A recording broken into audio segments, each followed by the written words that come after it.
Vamos. Bienvenidos a todos a un nuevo Meet Hidropónico. Gracias a todos por estar. Esta noche estamos con Felipe Torres Yamauchi, el representante de ventas de empresa de ingeniero Carlucho, y vamos a estar hablando un poco de todo lo que refiere a mallas. Es mucho más amplio que solo medias sombras, sino que hay para todos los costados, ¿no? Malla a los costados, malla arriba, malla abajo. Así que bueno, sin más, Felipe, todo tuyo el tema. Bueno,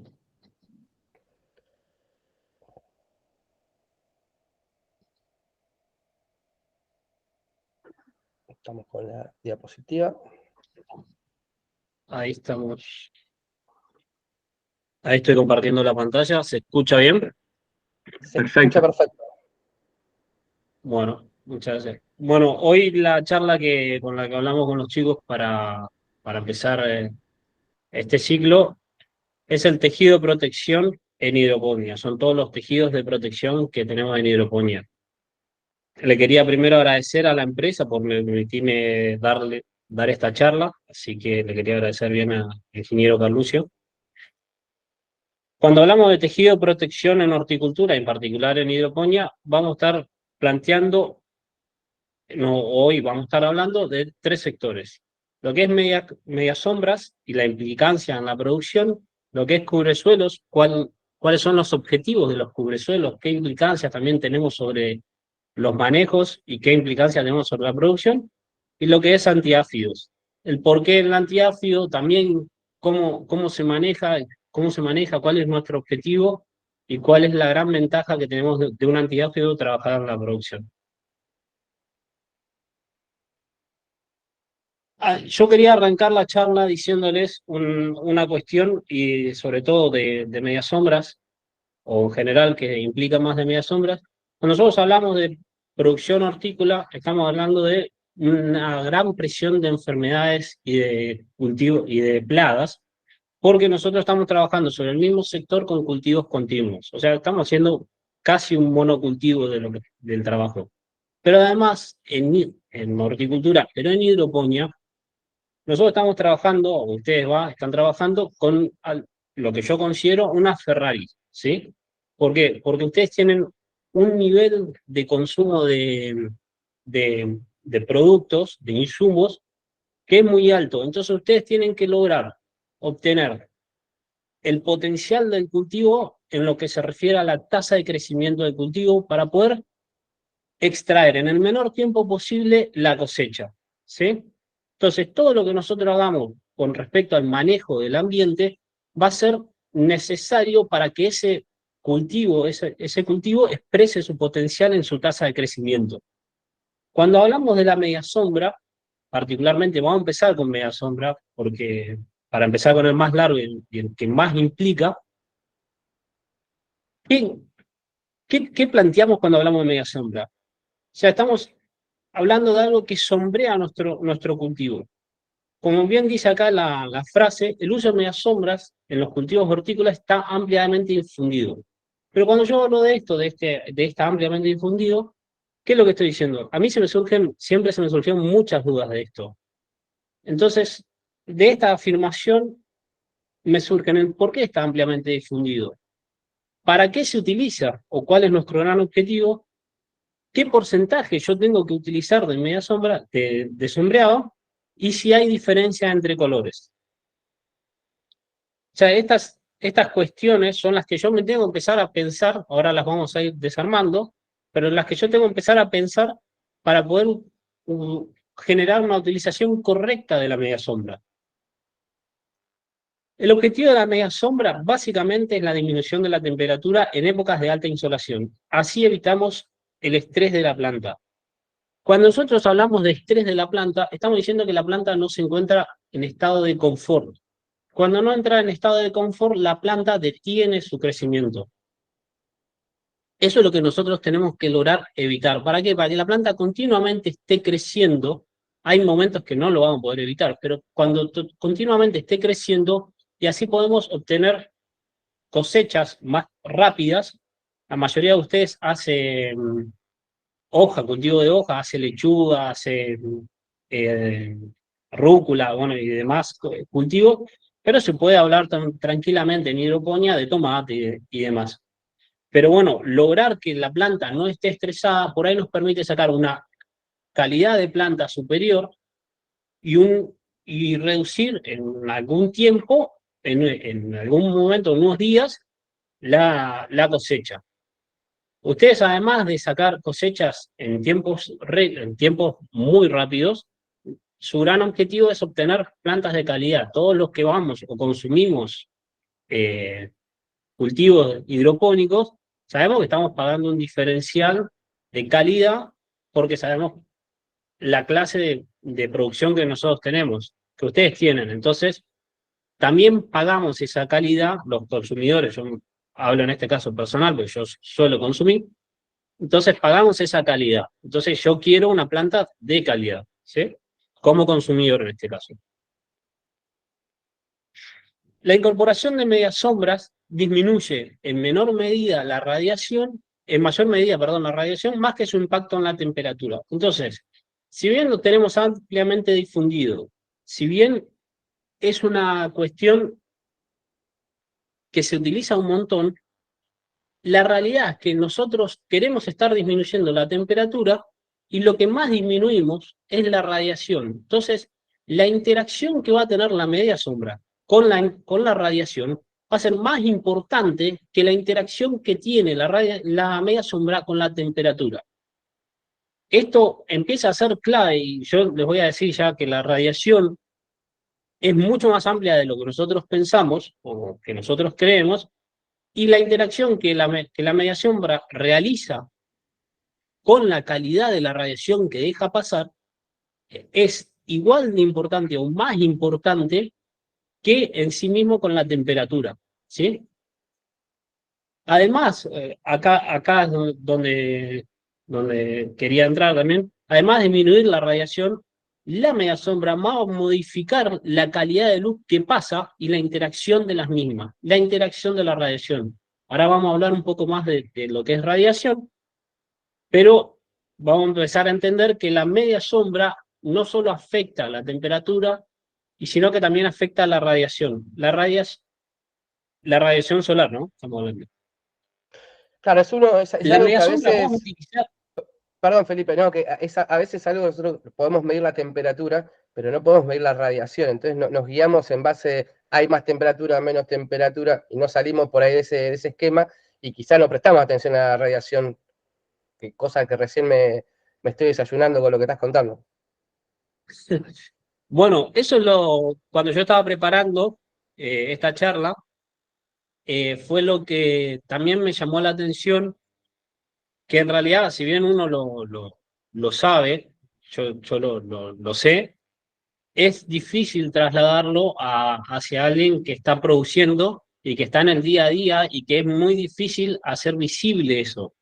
Pero la interacción que nosotros logremos, la correcta interacción que nosotros logremos de la media sombra con la radiación, va a hacer que nosotros podamos expresar este potencial de cultivo, o sea, sacarle el máximo rédito al crecimiento de las plantas. Ahora, la media sombra más utilizada es la negra. Esto viene de la mano de un tema más que nada cultural y de un tema de que la media sombra se empezó a utilizar con la media sombra que venía desde la construcción.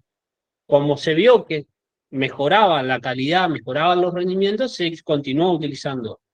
Cuando empezamos a entender de que había medias sombras de otros colores que interaccionaban, no siempre tenemos un tema de disponibilidad y también es un tema de costo.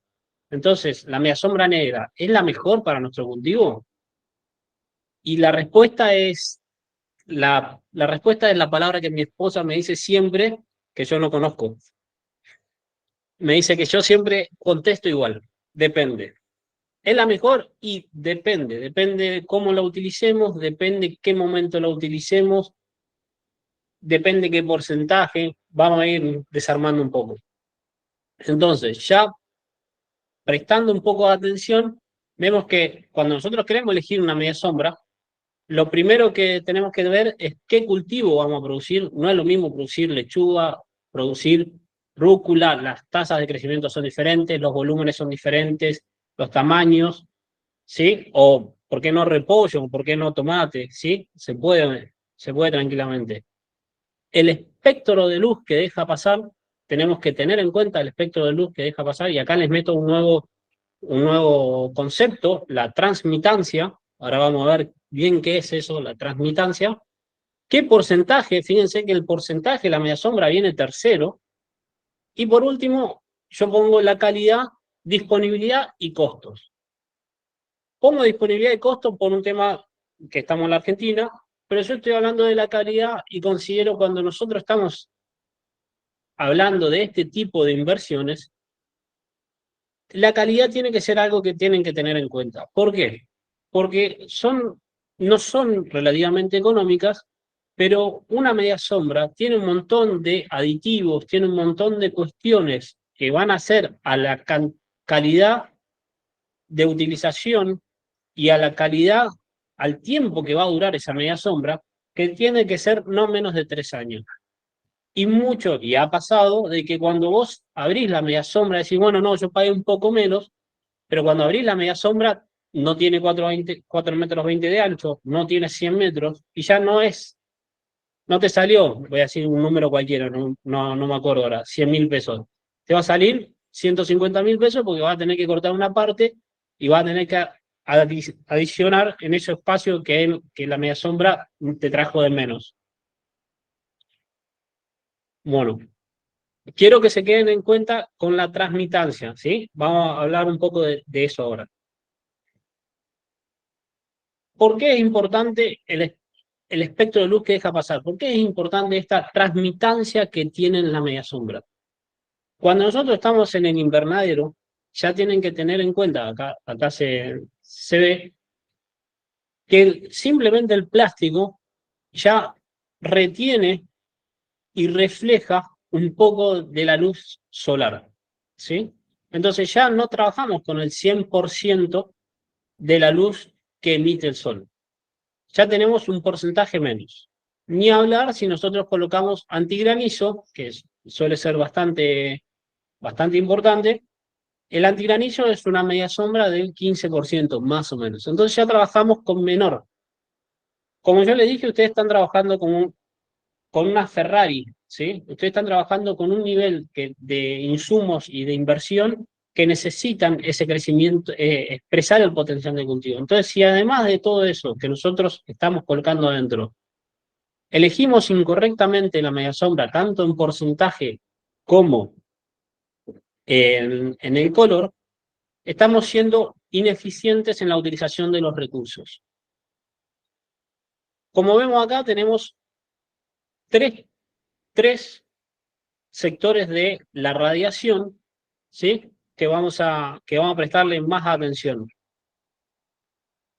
Tenemos la radiación UV, que una parte se puede utilizar para energía, una pequeña parte es utilizada para el crecimiento de las plantas, la radiación PAR, que es la radiación visible para nosotros, que en su gran mayoría es utilizada para el crecimiento de la planta. Acá es donde nosotros tenemos que empezar a prestar atención.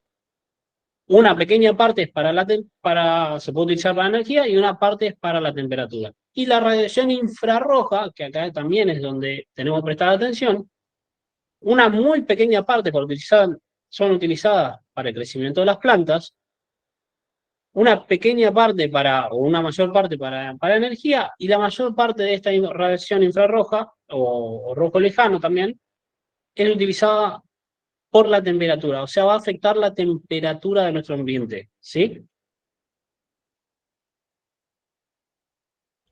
Acá, Cuando nosotros estamos, Felipe, sí, no, porque veo mucho que todos tienen filtro UV, pero acá por el grafiquito que pones, el UV no estaría subiendo tanto la temperatura, ¿no? Por ahí lo que tendría que no, filtrar más sería el infrarrojo, que es el que calienta y el que no ayuda a las plantas. claro, sí, está más asociado al infrarrojo, pero no hay filtros hoy todavía infrarrojos, tengo entendido, pero el UV te va a afectar mucho al tiempo, la duración, afecta mucho a la duración del plástico. Entonces, y aparte considerados, creo que medio cancerígenos y demás. Por eso hay tanta protección contra el UV, ¿sí? Ok. No es tanto hacia el infrarrojo. El rojo lejano, infrarrojo o rojo lejano. ¿Se entiende eso? O Perfecto, sea, sí, sí, el sí, UV va, correcto. el UV, o sea, se trabaja mucho sobre el UV porque está muy asociado a la calidad o al tiempo o la duración que va a tener sobre el plástico, sobre distintas cuestiones. Entiendo. Y aparte el infrarrojo, una parte es utilizado correctamente y te sirve. El infrarrojo trabaja más sobre la temperatura del ambiente, ¿sí? Sobre calentar los ambientes, que realmente no, tampoco es tan grave. No es tan grave cuando estamos hablando de otros ambientes. Nos va a afectar el ambiente dentro del invernadero. Bueno, acá seguimos con la importancia de la luz. Como ven, acá hacia la derecha, yo puse clorofila igual a fotosíntesis. ¿Por qué es importante? La fotosíntesis es el alimento de la planta, o sea, lo que se arma el alimento de la planta. Y se realiza o sea, lo realiza la clorofila, o una parte lo realiza la clorofila. Entonces, tener en cuenta esto nos va a ayudar para entender que en esos lugares de radiación, es donde actúa la planta para realizar su propio alimento. Entonces, es donde nosotros tenemos que tener en cuenta para generar, ¿sí? Que esa radiación pase. Como vemos acá, y bueno, el fitocromo está asociado al etiolado.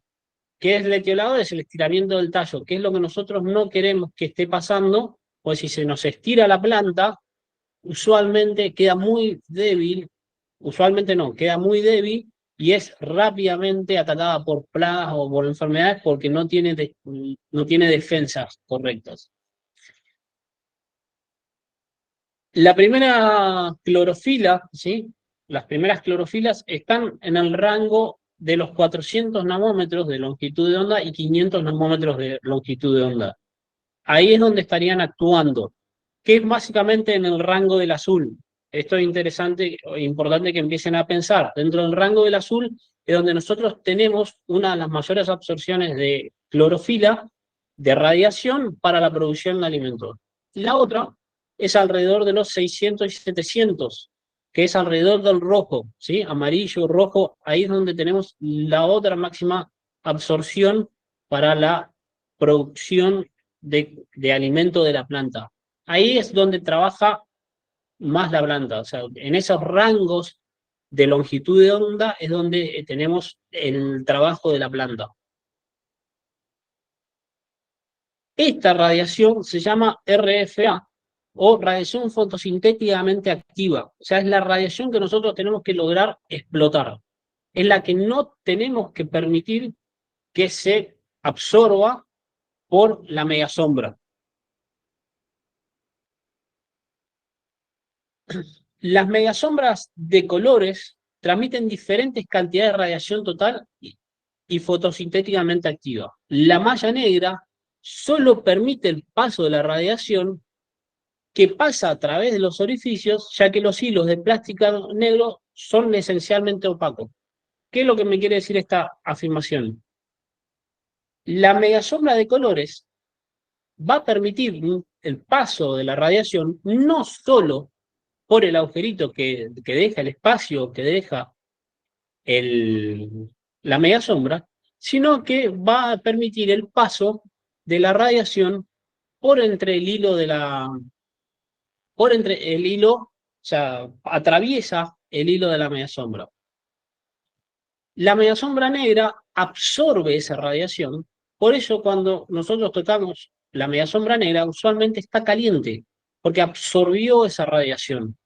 Y después tenemos un gradual de media sombra, de temperatura, perdón, hacia arriba y hacia abajo de la media sombra, donde está muy afectado. Entonces estaríamos afectando, manteniendo esa temperatura dentro del invernadero concentrada en la media sombra.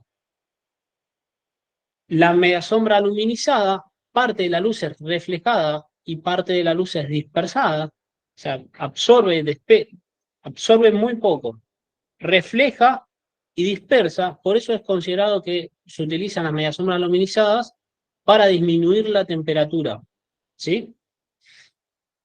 Sin embargo, las mallas de colores, las cuales son tejidas más densamente para lograr el mismo efecto de sombrero, una mayor fracción de la radiación solar pasa a través de los hilos plásticos y es filtrada selectivamente.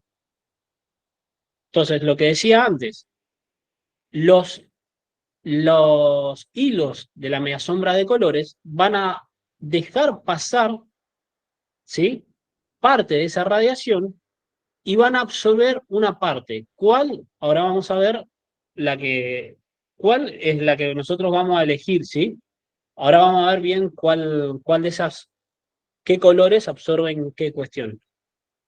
Entonces, para considerar, la mediasombra, dentro de toda la luz incidente que va a entrar, que ya recordemos que no es el 100% de la luz, sino es un menor porcentaje, porque nuestro techo y si tenemos antigranizo van a absorber una parte y van a reflejar otra, ¿sí? De esa luz incidente, parte se devuelve de nuevo al ambiente, ¿sí? Se va de nuevo, parte se absorbe por la media sombra, y si estamos hablando de medias sombras de colores, parte es transmitida, ¿sí? De forma diferencial, no transmite todo igual, sino que una parte absorbe y otra parte deja pasar. Y parte es dispersada, ¿sí? Se dispersa dentro del invernadero. Vamos a ver unos ejemplos de distintos colores y vamos a ver cómo afecta, ¿sí?, en la transmitancia de luz. Las mallas azules presentan un amplio pico de absorción alrededor de los 470 nanómetros y una absorción de rojo lejano, una transmitancia, perdón, de rojo lejano más allá de los 750. Entonces, tenemos una absorción alrededor de los 500. Recuerden que ahí, en ese rango, es donde teníamos lo que llamamos la radiación fotosintéticamente activa. Entonces, es interesante cómo la malla azul transmite por los hilos en ese rango. Entonces tenemos una muy buena media sombra que va a permitir el crecimiento vegetativo. La malla verde tuvo una transmitancia máxima alrededor de los 520 nanómetros, o sea, está en el medio de las dos clorofilas, ¿sí? Sería interesante, así como un incremento gradual, ¿sí?, de la transmitancia en rojo lejano. La malla roja presenta una transmitancia a partir de los 590 nanómetros y un menor pico alrededor de los 400, o sea que la malla roja tiene dos picos de transmitancia, mientras que las mallas negras, luminizadas y gris no modifican el rango visible. O sea que, como les dije, la malla negra, luminizada y gris, la negra absorbe y deja pasar únicamente por los espacios que dejen la media sombra, la gris refleja y dispersa, pero no deja pasar por los hilos, y la luminizada lo mismo, absorbe, refleja y deja, ¿sí? Ahí vemos el pico de transmitancia de la malla roja, ¿sí? Y tenemos que tener en cuenta que también la malla roja tenía otro cercano a la banda azul. Entonces, la malla roja, por eso es muy utilizada en Brasil, tiene dos picos de transmitancia, ¿sí?, cercanos en los dos lugares donde nosotros consideramos que son radiación fotosintéticamente activa. Además, la malla roja tiene un alto porcentaje de absorción de la malla de la luz infrarroja, ¿sí?, que es la que va a disminuir un poco la temperatura. Fíjense que todavía no empecé a hablar ni siquiera de los porcentajes. ¿Por qué? Porque el porcentaje de las mediasombras implica el porcentaje de sombramiento, es decir, la cantidad de luz que no deja pasar. Tenemos porcentaje 35, 50, 65 y 80%. Los más utilizados en producción son 35, 50 y 65. El de 80 se suele utilizar de cortina, ¿sí? Ojo cuando utilizamos de cortina, porque cuando amanece o atardece, también hay luz y en general es luz difusa. Y usualmente lo ponemos de cortina y estamos interaccionando, estamos generando sombreado sobre ciertos lugares de nuestros cultivos y podemos afectar el crecimiento en esos lugares, que puede ser muy bueno en el verano porque le damos más tiempo de temperaturas menores, pero en invierno nos puede llegar a afectar en ciertos lugares al invernadero, ¿sí? Para el crecimiento. Acá tenemos, bueno, los tres utilizados de medias sombras, ¿sí? Los tres porcentajes, y acá es donde a mí me interesa entrar. Cuando estamos hablando de porcentajes, es más interesante o cómo interactúa con el color, ¿sí? Muchos estudios demuestran que porcentajes del 35% y con colores del rojo y del azul obtienen los mejores rendimientos, los mayores rendimientos, tanto, en este caso son más bien de tomate, tanto en cantidad de frutos como en calidad de frutos, ¿sí? Lo que si extrapolamos, estamos hablando de lechugas de mejores consistencias, lechugas más pesadas, y por ahí lechugas que no es necesario poner 2 o 3 lechugas para llenar un mazo, ¿sí? Entonces el crecimiento sería muy interesante. El porcentaje, cuando estamos hablando de porcentaje de media sombra, es muy interesante porque si nosotros sombreamos de más, o sombreamos antes, o sombreamos después, no estaríamos logrando el objetivo de la media sombra. Como tenemos en su mayoría la media sombra negra, y ya hablamos de que absorbe la temperatura, tenemos que considerar no solo en qué momentos lo ponemos, sino en qué lugares del invernadero. Cuando yo recomiendo poner una media sombra, veo la posibilidad de que se ponga por encima del invernadero. ¿Por qué? Porque el pasaje de aire constante, o sea, el movimiento de aire constante permite sacar esa temperatura de la media sombra. Entonces la media sombra estaría cumpliendo su objetivo que nosotros queremos, que es disminuir la temperatura. Es engorroso, es más complicado y es complejo cuando nosotros necesitamos expresar los potenciales de cultivo, porque necesitamos en ciertos momentos colocar la media sombra y en ciertos momentos sacar la media sombra.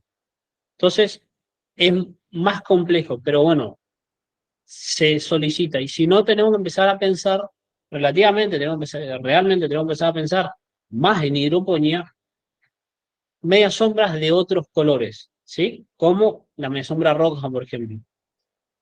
Entonces, queremos una selección de media sombra, queremos expresar el potencial de cultivo, queremos sacar la mejor planta posible en el menor tiempo posible, ¿sí? Tenemos que considerar nuestro cultivo, qué porcentaje y, muy importante, el color. Todo eso va a afectar la selección de media sombra y por lo tanto va a afectar nuestro rendimiento final. Entonces, consideremos bien cuando vamos a seleccionar una media sombra, qué implicancias tiene en la transmitancia, ¿sí? ¿Qué implicancias tiene en la modificación de la luz? ¿Y qué implicancias tiene sobre la temperatura? Y cómo yo la utilizo para expresar el potencial de cultivo. Hasta acá, medias sombras. Muchas gracias, ¿Tenemos Felipe. alguna duda? Clarísimo. Sí, si hay dudas, por favor, pueden mandar un mensaje o levantar la mano, que se le da la palabra. Gordon. Bueno, Felipe, muchas gracias. Muy claro todo. En lo personal, contento porque se abre el espectro de cosas nuevas vinculadas a la media sombra, fundamentalmente vinculado a lo que es transmitancia de luz y el tema de los infrarrojos, digamos. Por ahí uno asocia básicamente a la disminución de temperatura, pero hay todo un conjunto de aspectos y variables que son súper importantes, que no las considera por ahí cuando toma la decisión de comprar algún producto puntualmente. La consulta, Felipe, concretamente es, en una de las diapositivas que había compartido, estaba destacado, digamos, los dos espectros de luz donde se generaba clorofila o donde la clorofila trabajaba de mejor manera para hacer fotosíntesis, y había otro concepto que creo que era fotocromía o fotocromo, no sé qué palabra era, fotocromo, que estaba del lado de los infrarrojos, digamos, que entiendo que eso está vinculado a grandes temperaturas, y habías mencionado el etiolado como una consecuencia de trabajar dentro de esos espectros de luz, digamos. Algo que a los hidroponistas, y no creo equivocarme si digo que a todos se nos estiran los cultivos, digamos, las lechugas se nos estiran cuando tenemos un golpe de calor muy fuerte, como el que estamos viviendo estos días en todo el país, y por ahí algunos cultivos que son un poquito más sensibles o variedades que no son adaptadas específicamente, empiezan a irse en tallo, digamos. Eso tiene que ver porque esa fotocromía o ese fotocromo activa la fase reproductiva de la planta, o es un tema de alta temperatura, o ¿por qué está vinculado el tema del fotocromo con el etiolado fundamentalmente? Sí, el fitocromo es al igual que la clorofila, es un tipo, una organela de la planta que absorbe radiación. Está asociado a esos rangos de radiación porque está asociado a lo que es el sombreado de la planta. Entonces, cuando una planta se considera sombreada, ¿sí? Usualmente se etiola y se reproduce más rápido. Una planta en estrés usualmente también de temperatura o de temperatura, en estrés general, ¿sí? Lo primero que va a hacer es intentar reproducirse. Entonces, por eso se te estira la planta, porque está estresada y lo que quiere es reproducirse. Es su mecanismo natural. Cuando yo hablo de fitocromo, estoy hablando de esta organela y demás. Pero es bien claro cuando una planta está estresada, ¿sí? Tanto en temperatura, y encima si nosotros tenemos alta temperatura y la sombreamos por demás, estamos diciendo a la planta que está estresada, que encima está en la oscuridad. Estamos haciendo pensar que está oscura, que está bajo, no sé, un árbol. Entonces lo primero que va a hacer es etiolarse y reproducirse para dejar, en este caso, la semilla a la siguiente generación. ¿Me doy a entender? Clarísimo. Sí, sí, clarísimo. O sea que son las dos variables, la temperatura, precisamente porque uno extiende las medias sombras en momentos de mucho calor, y también el tema del exceso de sombra, que son ambos componentes que producen o activan el tema de la reproducción en la planta, y por eso se nos estira. Bueno, me callo. Claro, o sea, nunca, la planta trabaja con sensores y trabaja con estímulos. Entonces, nosotros tenemos que lograr evitar esos estímulos, ¿sí? Entonces, el estímulo que nosotros le demos por sombreado o por alta temperatura, en la alta temperatura, lo que les digo, nosotros tenemos que lograr manejar o pensar, buscar la forma de disminuir la temperatura sin sobresombrear. Si nosotros sobresombreamos, o sea, además de tener alta temperatura, le estamos diciendo a la planta, escúchame, fíjate que se te están acortando los días, reproducite. O sea, sin querer le estamos diciendo a la planta, reproducite. Gracias, Felipe. Acá preguntan en el chat si la media sombra roja va por fuera del invernadero o por dentro. O si el consejo de ponerlo por afuera es para todos los colores o específicamente para el negro. No, la media sombra, sacando la roja, yo las utilizaría por dentro del invernadero, ¿sí? Porque Sacando la negra. Sacando... y sacando la negra, pues la negra va a absorber Claro. va a absorber el calor. Nuestro gran problema con la negra es que absorbe el calor. Sacando la negra, yo no Ok. tendría problema en utilizarla dentro del invernadero. en Brasil se usa mucho dentro del invernadero. Por fuera del invernadero sería todavía más eficiente en el manejo térmico, ¿sí? Gracias. Dani. Hola Felipe, ¿qué tal? Un gusto. Mi nombre es Daniel Schonfer, soy uno de los propietarios Desde el Llano. Quería hacer justamente una consulta respecto a eso,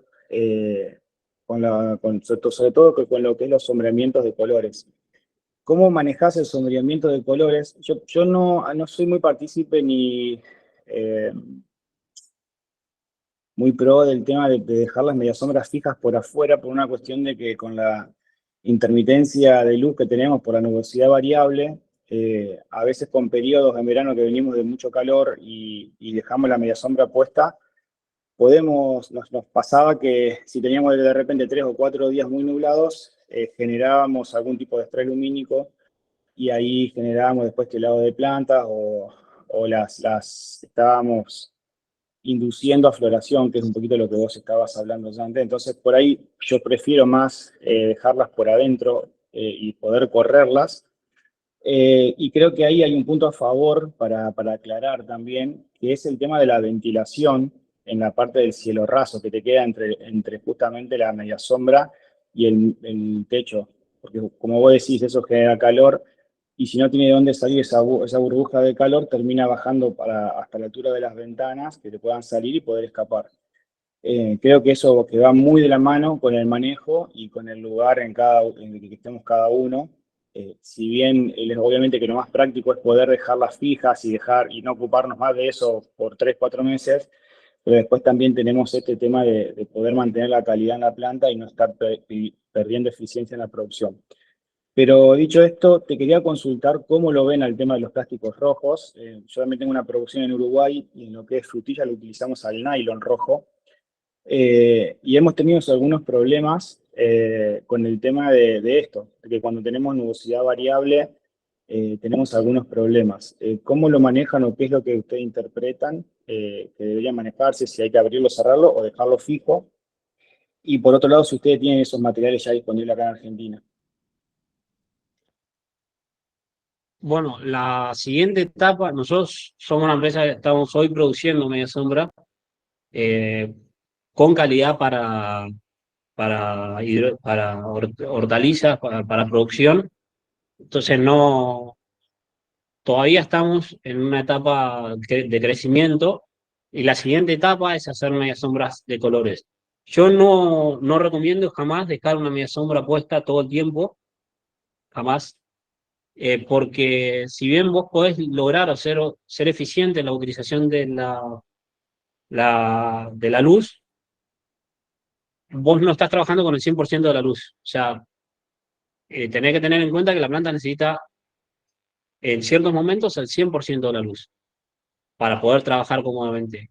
Entonces, jamás tenés que dejar eh,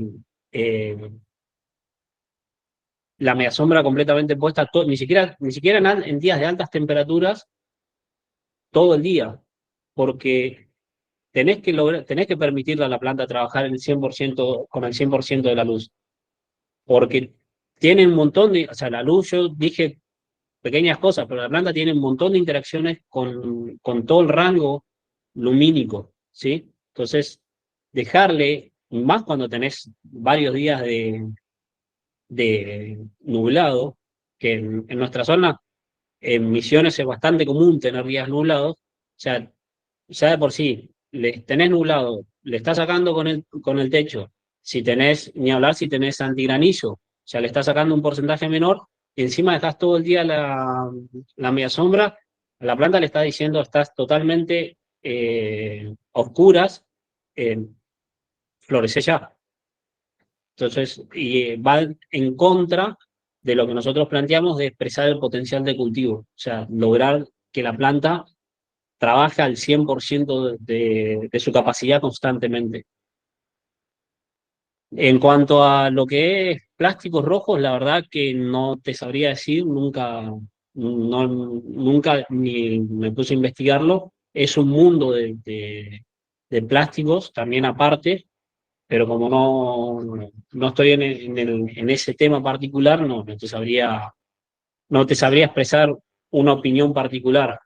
Yo, como te digo, trasladando lo mismo de media sombra, y esto lo estoy pensando en este momento, tampoco trabajaría con un plástico que absorbiera tanta radiación constantemente. Sacaría y pondría el plástico. Pero, y eso lo estoy pensando en este momento y tendría que sentarme a hablar con alguien que sepa más de eso. Y Pero nosotros claramente lo que hacemos es, se saca entrando el otoño y se pone un plástico transparente.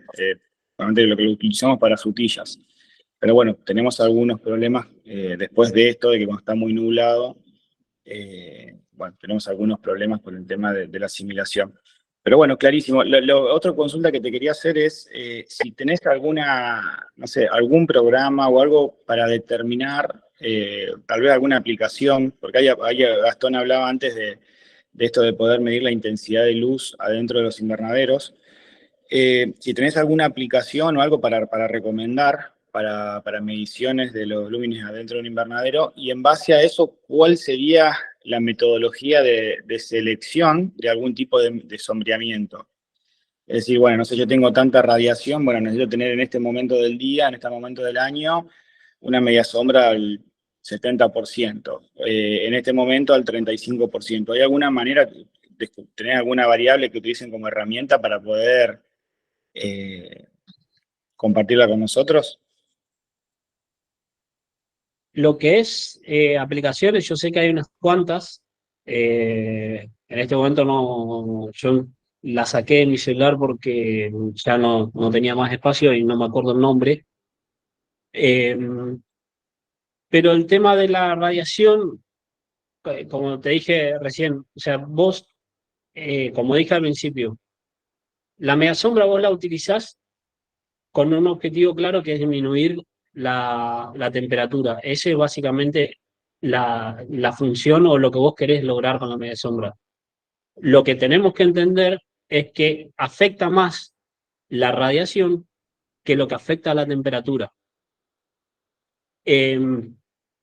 Entonces, tenemos que trabajar con una media sombra que afecte o que nosotros podamos trabajar con una tramitancia que explote el potencial de cultivo, pero que a su vez nos permita trabajar la temperatura, nos permita disminuir la temperatura o trabajar la temperatura. O sea, sería un poquito más complejo, pero es porque yo quiero disminuir la temperatura, tengo que usar media sombra, pero ¿cómo me afecta la media sombra? ¿Qué media sombra yo tengo que utilizar para que no me afecte el crecimiento de las plantas? ¿Sí?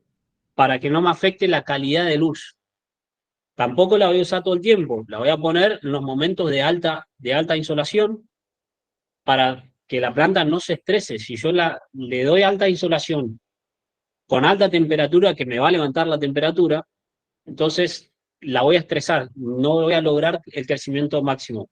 Entonces, no sé si me explico. O sea, es como que van de la mano, pero la implicancia que tiene la media sombra sobre la radiación es más importante que la implicancia que tiene sobre la temperatura. Pero mi objetivo es disminuir la temperatura. Que la planta esté en un confort térmico. ¿Me explico? Sí, sí, está clarísimo. Lucas, ¿Qué tal? Quería hacerte una pregunta, Felipe. Suponete que Sí. tengamos un invernadero en el cual trabajemos una temperatura en verano que no supere los 30 grados porque tenemos panel evaporativo con extractores. ¿No sería Sí. necesario tener entonces una media sombra? Y no, depende de tu cultivo. Por eso yo hablaba también, depende de tu Hablamos siempre, cultivo. siempre Habría que hablando de ver lechuga. lechuga.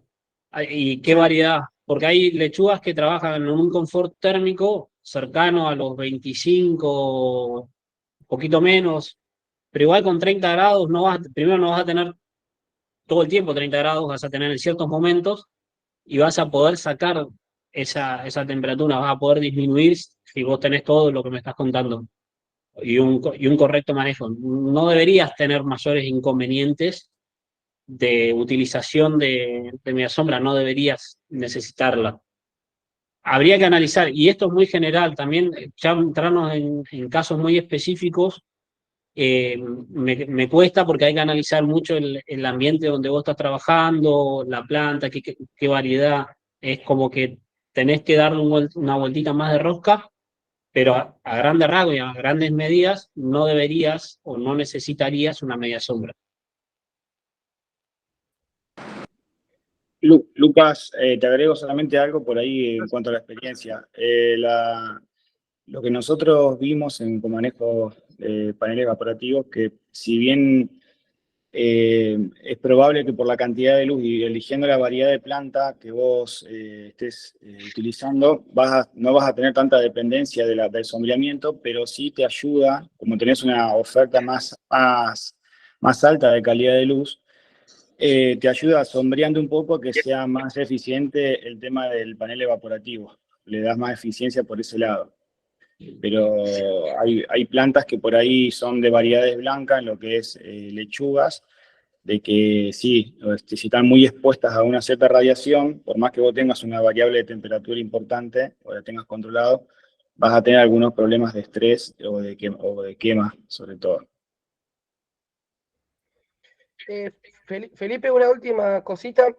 Me decís que en las medias sombras de colores pasa más la luz por el mismo filamento que en las negras. Entonces, ¿qué sería el equivalente de un 35% de media sombra negra? Si yo compro un 35% de media sombra roja, ¿estaría pasando más del 35% o el entremallado es más cerrado? ¿O cómo viene a ser la equivalencia? No, pasa el 35%, lo que pasa es que la media sombra, la luz que pasa se considera por la luz que deja pasar por el agujero o sea, que deja la media sombra. Por eso es 35. Lo que pasa es que lo que pase, la radiación que pase por el filamento del plástico, pasa filtrada selectivamente, ¿sí? No es que pasa luz, lo que pasa es radiación en sí mismo. Bien, ¿Sí? bien, ¿Se bien, bien. entiende? Sí, sí, correcto. Bueno, Felipe, si querés Claro, vos pasar seguís sombreando 35, Sí, pero dejás pasar una calidad de luz superior. bien, bien, entendido. Si querés pasar al próximo temita. Perfecto. Tenías. Bueno, el siguiente tema es el cubresuelo. Yo puse 4 preguntas, pero podríamos poner bastantes más. Lo primero que surge es qué es un cubresuelo, porque no todo el mundo conoce qué es un cubresuelo. ¿Cuáles son los objetivos de este cubresuelo? ¿Qué beneficios obtenemos nosotros por la utilización de estos cubresuelos? ¿Y cuáles son sus dificultades? Le voy adelantando un poquito sobre las dificultades. Es la utilización y cómo yo lo utilizo, porque ahora vamos a ver cómo en distintas fotos que no siempre es tan fácil utilizar un cubresuelo por el tema de que el entramado se suele desarmar. Pero bueno, después yo a algunos les puedo explicar y cómo utilizarlo. Primero, ¿qué es un cubresuelo? Es una manta porosa que permite el escurrimiento del agua, permite la infiltración del agua, pero no permite el pasaje de luz y por lo tanto evita el crecimiento de las raíces. ¿Qué quiere decir esto? Es una media sombra muy cerrada que va a permitir que el agua escurra o infiltre, que ingrese al suelo, pero al no permitir el, el pasaje de luz, vamos a evitar que las malezas crezcan. Y ahora vamos a empezar a hablar un poco de nuestro gran objetivo de por qué queremos evitar que las malezas crezcan. Esto es un cubresuelo que está, en este caso, en un cultivo de vid. Fíjense cómo se hacen, se colocan en el suelo, ¿sí? Se hace un agujero, se coloca la planta y miren qué limpio que está alrededor de la planta. Entonces no tenemos, en este caso, competencia de malezas. Esta es una foto en un cultivo de pino, en estos casos de pino de estaca. Fíjense cómo todo el suelo está cubierto con el cubresuelo. Fíjense cómo está bien armado, ¿sí? No hay casi espacio. Entonces no vamos a tener crecimiento de malezas. Y en este caso, ahora voy a hablar un poquito también de esta foto. Fíjense cómo todo el resto, esto también es un cultivo de pino, ¿sí? Cómo todo el resto vegetal cae en el cubresuelo, ¿sí? Ahora vamos a hablar un poquito también de eso. ¿Qué beneficios obtenemos nosotros con la utilización de cubresuelo? Que estamos ayudando al manejo integrado de plagas, al manejo integrado de enfermedades y al control de malezas, ¿sí? ¿Por qué yo estoy hablando de control y no manejo de malezas? Porque el cubresuelo realiza un control de las malezas mecánicas, no químico. O sea, nosotros no estamos usando un químico, estamos utilizando un método mecánico para el control de las malezas. La falta de luz impide el crecimiento de las malezas, pero no necesariamente evita su germinación. Entonces, la maleza, las semillas que estén debajo del cubresuelo, como reciben agua, van a germinar, ¿sí? Pero como no tienen luz, no se van a poder crecer, ¿sí? Entonces, básicamente, las vamos a estar muriendo de hambre. Las vamos a estar matando de hambre, perdón. Cuando la maleza va a encontrar un espacio, ¿sí? Que a veces cuando nosotros armamos encuentran un espacio, un pequeño espacio, va a germinar, va a crecer y encima como le podemos dar agua, le damos agua porque o bien regamos, se pinchó un caño o lo que sea, ¿sí? Va a crecer normalmente. Pero es mucho más fácil, y si esto se lo aseguro porque yo he utilizado cubresuelos, mucho más fácil arrancarlas, sacarlas, ¿sí? Al evitar que las malezas crezcan, eliminamos hospederos secundarios de plagas y enfermedades. Acá es donde nosotros empezamos a realizar un manejo integrado de plagas y enfermedades. Además de todo eso, que nosotros estamos eliminando estos hospederos secundarios, estamos logrando un ahorro en las horas de mantenimiento y evitamos posibles roturas por desmalezadoras en las mangueras o bien las cañerías. O he visto muchas veces que como estamos desmalezando bastante tiempo, rompemos cañerías, vuelan piedras y rompemos, sí, básicamente cañerías, ¿sí? ¿Y qué es lo que más se utiliza o nosotros utilizamos de cubresuelos? Las piedras. Se compra piedra y se tira para lograr el mismo efecto que tendría un cubresuelo. Y algunos me dirán, ¿es una inversión grande? Sí, puede ser que sea una inversión grande, pero es una inversión. Evitamos la utilización de maquinaria, las roturas, la nafta, que hoy no está nada barata, el aceite, ¿sí? El desgaste de la maquinaria, el sobredesgaste de la maquinaria, y encima estamos trabajando sobre el manejo integrado de plagas y enfermedades. Cuando nosotros hablamos de más que nada de enfermedades, tenemos que tener en cuenta que muchas de las enfermedades tienen estructuras de resistencia que quedan que se utilizan, quedan en las malezas o quedan en los restos vegetales que nosotros cuando cosechamos o demás hojas que hayan quedado enfermas, tiramos al suelo, ¿sí? Y eso tiene estructuras de resistencia, ¿sí? La estructura de resistencia es algo que la enfermedad deja para que en la próxima vez que tenga un estímulo, un poquito de agua, usualmente es un poquito de agua y temperatura, libera las esporas y ya de nuevo nos enferma todo el sistema. Aunque nosotros hagamos una limpieza de las cañerías, de los tanques y todo, si nosotros no limpiamos todos estos restos vegetales que estamos dejando acá sobre el cubresuelo, estamos dejando toda la estructura de resistencia que la enfermedad deja a propósito para poder reinfectar el sistema. Y esto se soluciona con un cubresuelo relativamente fácil, con algo que mi esposa dice que yo le tengo alergia, con una escoba. ¿Sí? Con una escoba limpiamos, sacamos los restos vegetales y los ponemos en una deposición final lejos de nuestro invernadero, ¿sí? O lo utilizamos como abono orgánico en otro lado, ¿sí? Lejos del invernadero. Sacamos todas las estructuras de resistencia.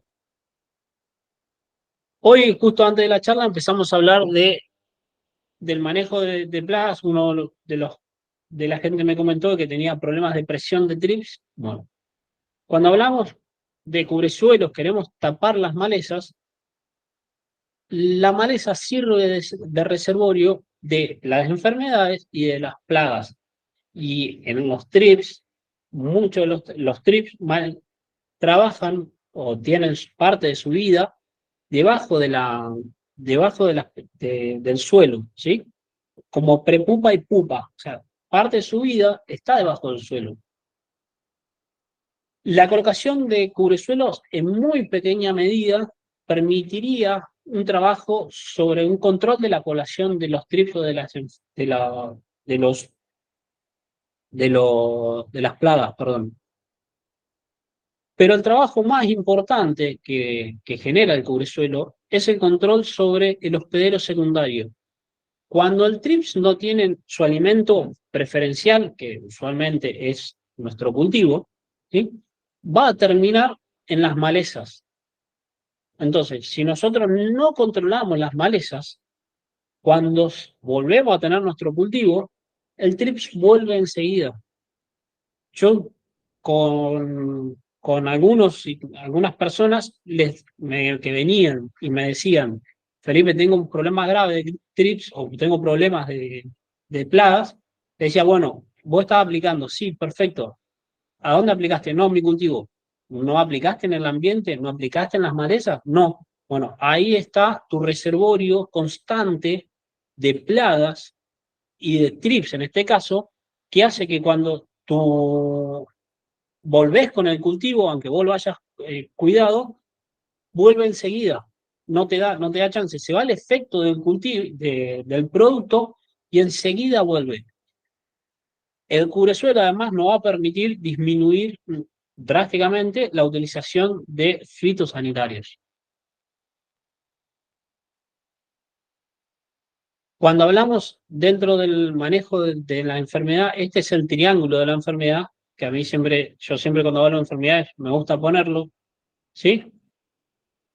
Trabajamos sobre el huésped, que es nuestro cultivo. Seleccionamos cuando tenemos problemas. Hoy contra el trips no tenemos mucho, pero contra enfermedades tenemos cultivos resistentes o tolerantes a ciertas enfermedades.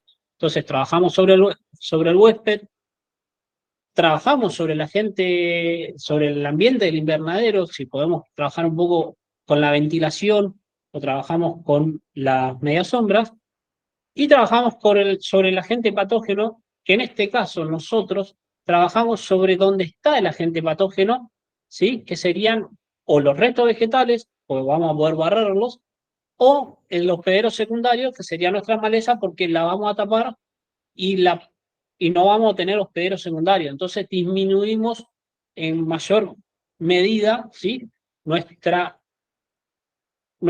infestación, ¿sí? Sería como, si estamos enfermos, ventilar el ambiente. Sacamos el agente patógeno o intentamos sacar el agente patógeno de nuestro ambiente. Hasta acá, la segunda etapa de cubresuelos. Me parece, es un poco más corta porque es más bien un trabajo de manejo integrado, ¿sí?, una protección que ayuda sobre el manejo integrado de plagas y enfermedades. Buenísimo, Felipe. Sí, yo pasé mi último invernadero sin cubresuelo, el nuevo tiene cubresuelo y nada, es otra vida. Te cambia un montón de cosas. Por suerte, plagas todavía no tuve, no sé si será por eso, pero, pero también para la limpieza, la presentación, no tener que andar cortando el pasto, tirando matayuyo, bueno, en fin, la verdad que es un golazo. Poder cosechar con ojota en vez de con bota de goma. ¿Hay alguna pregunta sobre este tema? No veo a nadie. Si no, pasamos al próximo. Bueno, pasamos al próximo, Felipe, de última después. Si surge alguna pregunta, retomamos. Perfecto.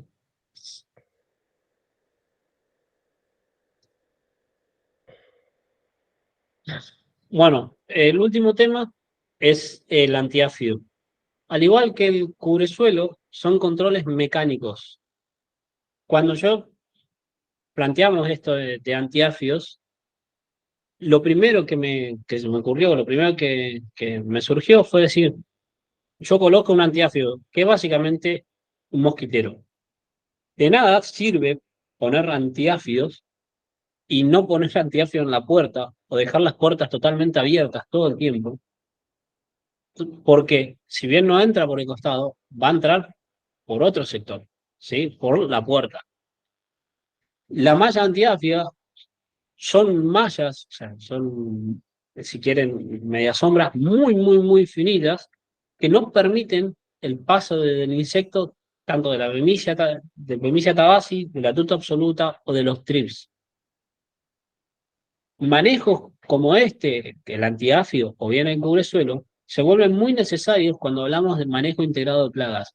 Y se vuelven más necesarios todavía cuando estamos hablando de una producción como la hidroponía, que lo que nosotros tenemos que lograr es la menor incidencia de enfermedades para poder explotar el potencial de los cultivos. Yo, perdón que vuelva sobre esto, pero la producción hidropónica, la tasa de inversión y la tasa de rotación que tiene es muy alta. Entonces necesitamos que las plantas estén en confort para que puedan expresar su potencial y puedan crecer lo máximo posible y la mejor calidad posible, ¿sí? ¿Qué es lo primero que me dicen todos cuando tengo un antiáfido? Me dice, no corre viento. Es cierto, el paso del aire por el antiáfido es muy inferior a que si no lo tenemos. Pero como bien decía, creo que era Diego, la colocación de cenitales, ¿sí? Va a permitir un buen armado del invernadero, un buen diseño del invernadero, va a permitir sacar ese invernadero, sacar ese calor sin la necesidad de forzadores, o bien podemos empezar a pensar en utilizar forzadores de aire para una circulación dentro del invernadero. Ya hoy ya se empieza a pensar y ya se empieza a ver que utilizar forzadores del aire permite una remoción más eficiente del aire y la extracción o por afuera. ¿Por qué utilizamos este tipo de control, ¿sí? Mecánico?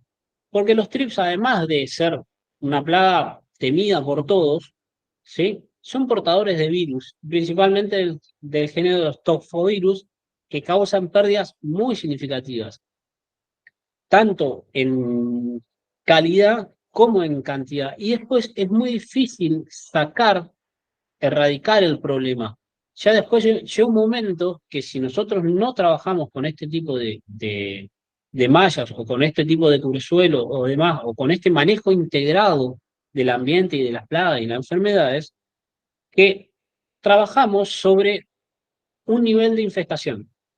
Y es muy difícil erradicarlo. Entonces, ya sabemos que tenemos y que cada tanto tenemos que aplicar un fitosanitario y que cada tanto tenemos un problema. Y trabajar así se vuelve ineficiente, aparte de que se vuelve más costoso de lo que en realidad debería ser. Por eso este manejo de esta malla antiáfida es, para mí, llega a un punto que ya empieza a ser necesaria porque nos evita la utilización constante de fitosanitarios.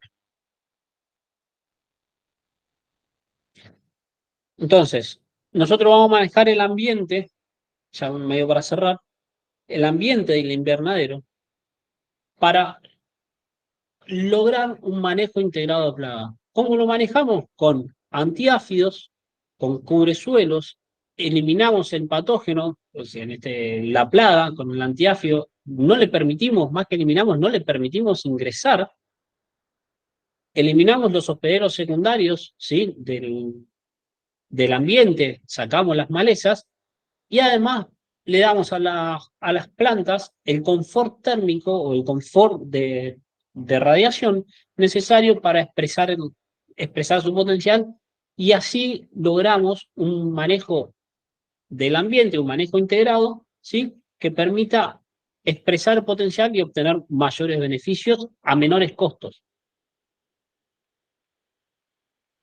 Bueno, esto es lo que hoy le comentaba, la empresa tiene las mediasombras propias y después, bueno, tenemos un montón de productos que podemos ir charlando, pero les quería agradecer por el último, muchas gracias por el tiempo y por la posición de dar esta charla, y le quería agradecer a mis jefes, que no sé si se iban a sumar en teoría, que me hayan permitido dar esta charla. Muchas gracias, Felipe, muy buena, muy didáctica. No sé si querés escribir tu mail por si alguno quiere contactarse por alguno de los productos, así queda allá en el chat. No sé si tienen preguntas. Yo quería hacer una aclaración de lo que comentó Hugo, que el tema de las aplicaciones de celular para ver que lo que te marca son los luxes o los lúmenes. Si bien según la calidad puede marcar cualquier cosa, vos podés engañar al teléfono calculando, si vos tomás cuánto te mide al mediodía, que lo que debería ser al sol al mediodía en verano son 150.000 lúmenes.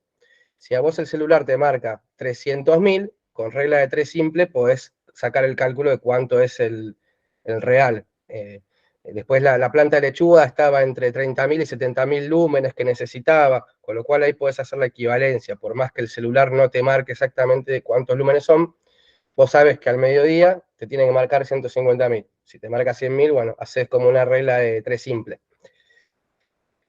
Hay otro mensajito de Daniela. Daniela, ¿querés comentarlo? No sé si querés abrir el audio. Hola, ¿qué tal, Felipe? ¿Cómo estás? Bueno, sé que ustedes Hola. también cuentan con pantallas térmicas. Bueno, acá en invierno hemos llegado a -6 grados y de un momento para el otro ves como las plantas se te van congelando. Eh, Quería saber si ustedes tienen algo para sugerirnos o qué tipo de prevenciones podemos tomar, si es con pantallas, con nylon, con qué lo podemos llegar a hacer. Hay unas mantas antiheladas que suelen ser muy eficientes para retener el calor. Lo que yo te recomendaría es buscar la forma de sostener el calor por ahí con doble techo, permitir la radiación que ingrese a tu invernadero y colocarle doble techo, por ahí hasta doble pared, para evitar, para hacerle el espaciamiento. O sea, le haces el espaciamiento para evitar la salida del calor. Ahí lo que tenés que lograr es que te ingrese calor y evitar la salida, ¿sí? Sí, Por ahí sí te recomendaría, en ese momento, buscar la forma de calentar una media sombra, por ejemplo, y dejarla dentro del invernadero.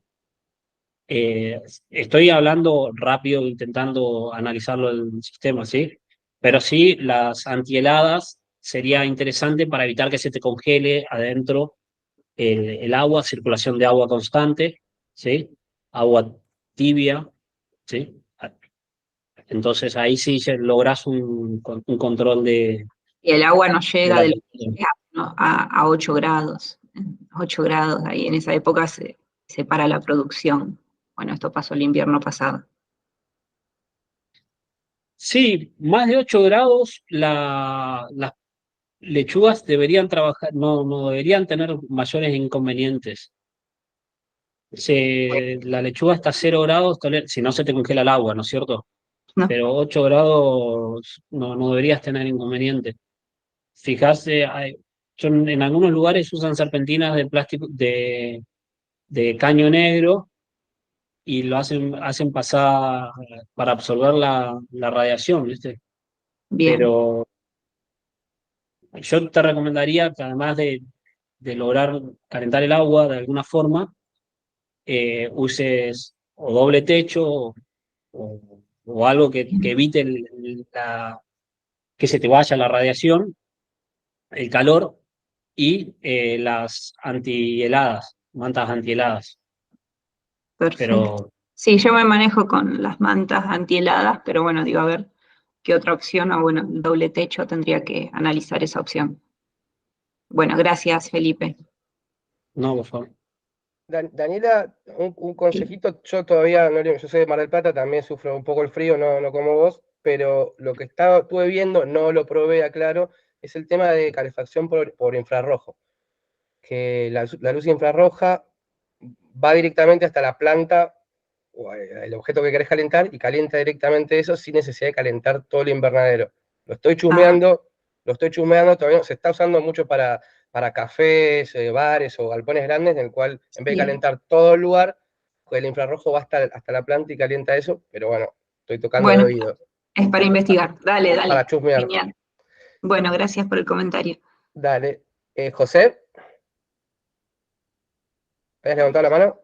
Sí, no, era simplemente un poco para complementar el comentario de Huguito, que los hidroponistas lo que estuvimos intentando hace un par de años atrás, hacia acá, digamos, fue armar como unos microtúneles, esto para producción de los que tenemos NFT, creo que también podría aplicarse para la gente que tiene sistema de raíz flotante, es armar unos arcos pequeñitos, entonces creamos un ambiente con las mallas antiheladas a nivel de banco, digamos, sin cubrir la base de los bancos, sino que simplemente para evitar la brisa súper fresca de la madrugada, que es cuando entendemos que sufren un montón nuestros cultivos, pero esto orientado fundamentalmente por ahí a rúcula.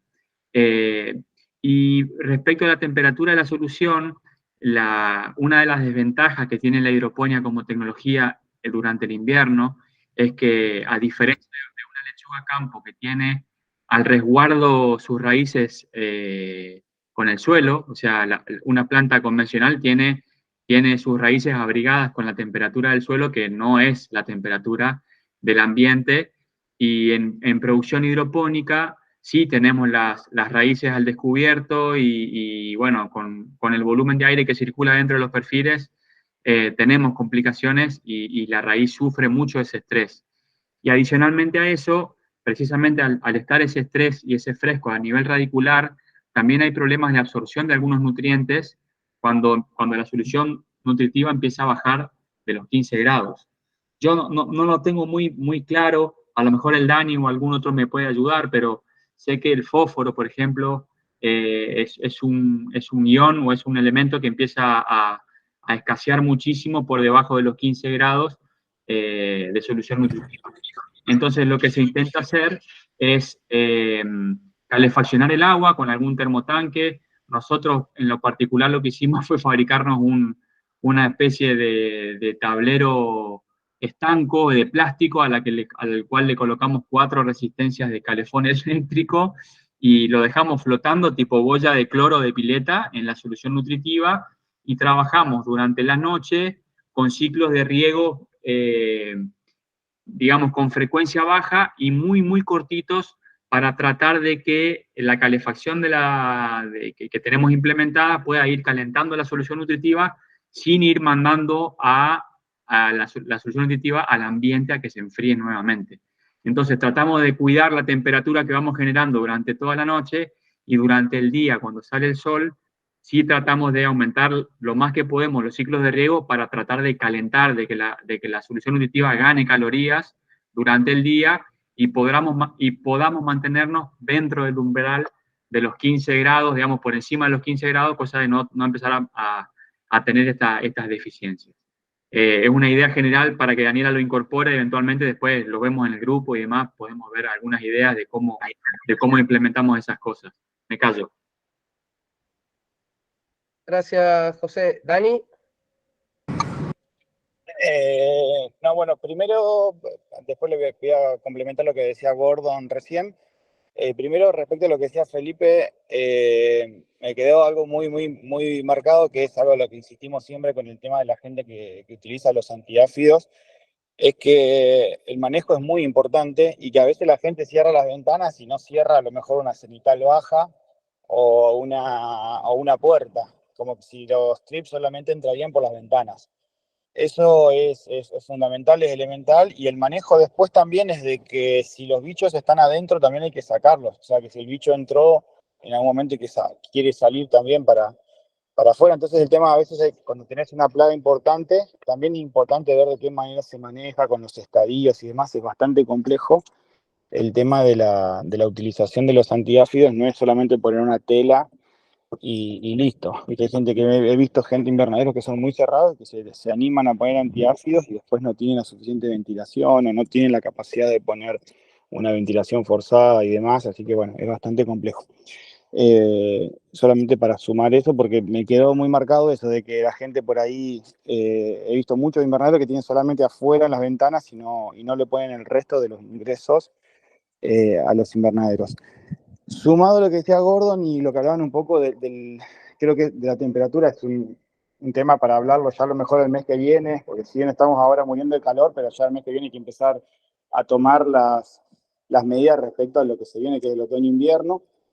Y ahí, Dani, hay un tema muy importante que es el intercambio térmico en lo que es la solución nutritiva. Es un laburo que nosotros venimos haciendo ya hace 5 años y es importantísimo el tema del intercambio térmico, ya sea en verano o en invierno.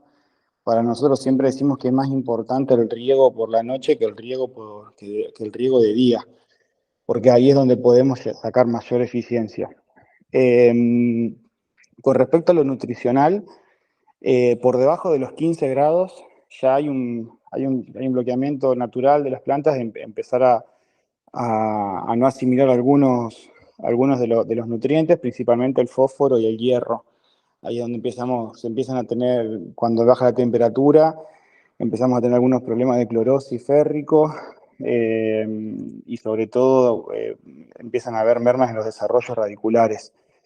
Como decía Gordon, nosotros ahí lo que hicimos fue estos microtúneles adentro de los invernaderos. Al principio lo hacíamos con la malla antihelada o pau, como depende del lugar donde están, como se las conocen.